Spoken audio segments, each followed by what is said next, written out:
इस वक्त हमारे साथ केंद्रीय राज्य मंत्री कौशल किशोर मौजूद हैं बातचीत के लिए। सर, जिस तरह से कल शिवपाल यादव को लेकर अखिलेश यादव ने बयान दिया और कहा है कि अगर बीजेपी में जाना चाहते हैं तो जाए, बीजेपी लेती क्यों नहीं है शिवपाल यादव?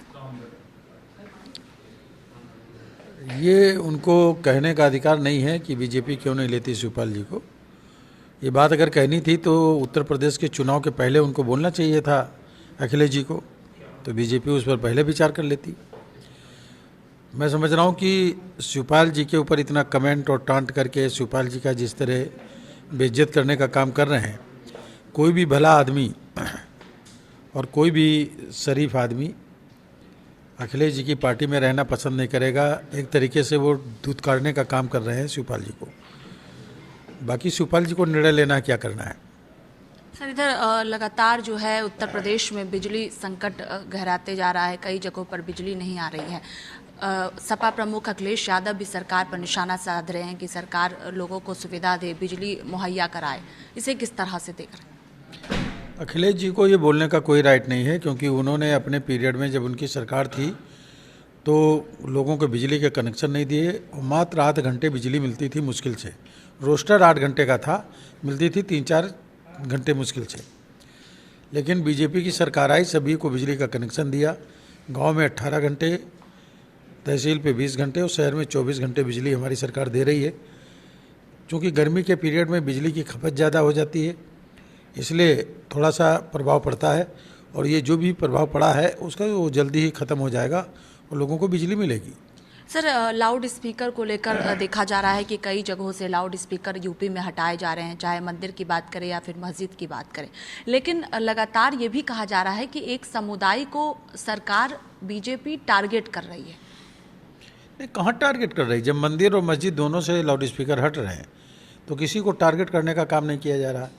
हाँ, लेकिन कुछ लोगों ने ये मान लिया है कि जब हम तेज़ आवाज़ में बोलेंगे, दूर तक आवाज़ जाएगी तो ऊपर वाले के पास पहुंचेगी। इस पर कबीर साहब ने बहुत पहले तंज कसा था इसके पोंगापंथी के खिलाफ, अंधविश्वास के खिलाफ, पाखंडवाद के खिलाफ।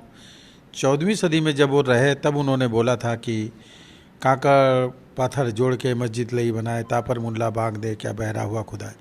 ये शुरू से इस तरीके की बात जो है उस पर एक इस तरह का जो सही लोग, चलने वाले लोग हैं, वो ये जो ईश्वर को सच्चे दिल से मानते हैं, वो दिल से मानते हैं, ना कि सुनाने का काम करते हैं।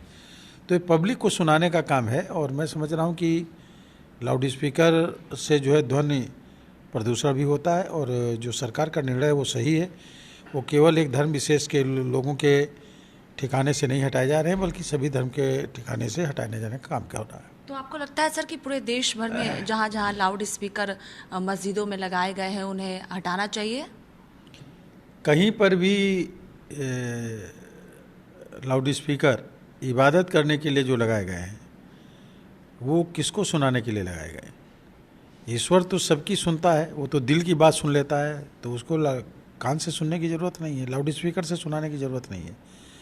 इसलिए सच्चे दिल से अगर कोई इबादत करना चाहता है तो निश्चित तरीके से पूरे देश में सभी जगह के लाउड स्पीकर हटने चाहिए। बहुत शुक्रिया। देखिए, साफ तौर पर कहना है कि उत्तर प्रदेश के साथ साथ पूरे देश में जहां जहां लाउड स्पीकर लगे हैं उन्हें हटा देना चाहिए। कैमरा पर्सन राहुल के साथ मैं स्वाति पाठक, भारत समाचार, दिल्ली।